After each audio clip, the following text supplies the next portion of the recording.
Hi guys, welcome back to another video. This week I'm glad you're back for a brand new recipe. This week we're going to make beef and potatoes and green sauce. It's a very easy, simple recipe for dinner. And for this week's ingredients, you're going to need about 16 tomatillos. They're medium size, 5 potatoes, 5 serrano peppers, a little bunch of cilantro, 1 piece of onion and garlic clove. In your beef, I'm going to be using beef milanesa, but you can use any type of beef that you want. We are going to start off by cutting our potatoes. I'm going to cut them in medium squares, but you can cut them any size that you want. You can also do circles. Just make sure they're thin for an easy cook. Whatever works for you, just do that. Once we have our potatoes ready, we're going to start with the beef. This is how my beef looked like before starting to cut it. I'm going to cut it into little squares just because I feel like it's easier to eat versus just having a big piece of meat and just having to cut it into smaller squares. Go ahead and just make it the size that you want.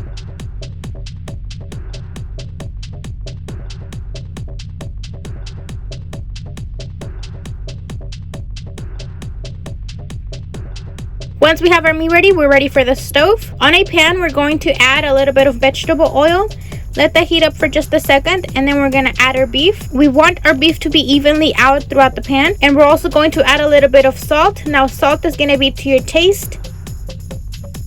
We're going to cover this and let this boil for about 10 minutes. It's been past 10 minutes, and this is how my beef looks like. As you can see, it has water.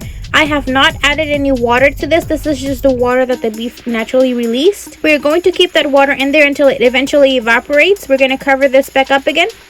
After about 10 to 15 minutes, this is how it looked like before. Unfortunately, my camera stopped recording, so I wasn't able to show what I was doing. But basically, once I opened up the lid, the water was already gone. It had already evaporated. The meat was starting to fry up. So what I did, I just added the tomatoes in there.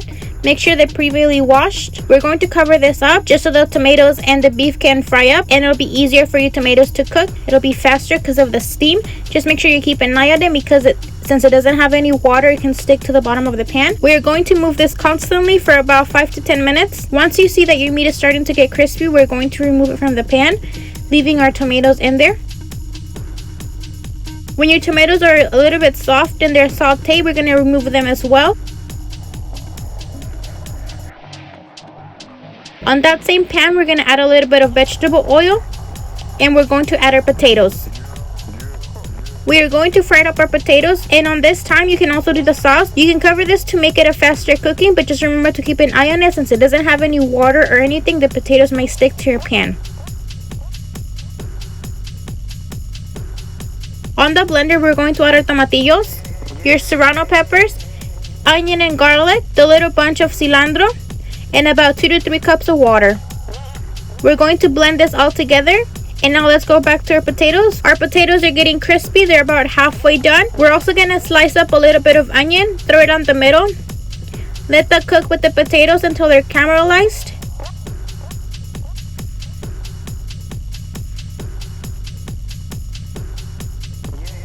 Once they're caramelized, we're going to add the sauce.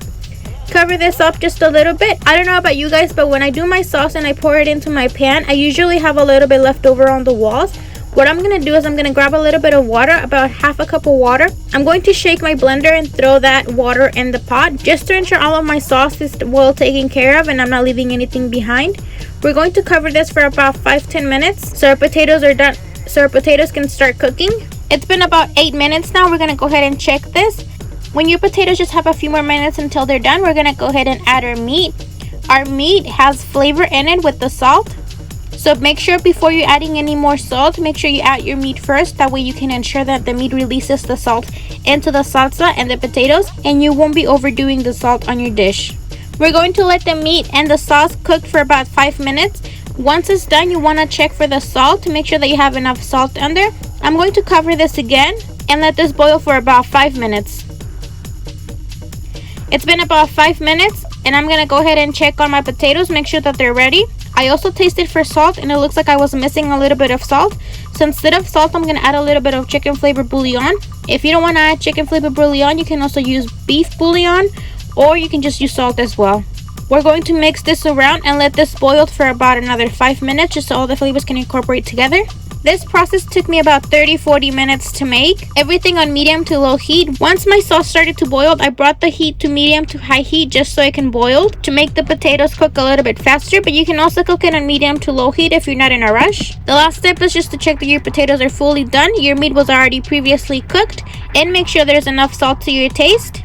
And this dish is done. It's a very easy, simple recipe that you can make for dinner. It doesn't take much ingredients for this. And you can also make them into a gordita. Just make sure that you add a little bit less sauce on there so it won't be too soggy on your gordita. And the beef and the potatoes are a little bit smaller. That way they can fit into a gordita. Just slice your gordita down the middle and stuff it in with some cheese, and it'll be good. And I hope you guys enjoyed today's video. Don't forget to give it a big thumbs up if you liked it. Share with your friends if you loved it. Comment down below what other recipes you would want me to try next. Subscribe to our channel if you haven't already. Turn on the notification bell so you can be notified every time that we upload a video. Remember, we upload videos every week. So we'll see you next week with a brand new recipe. Bye!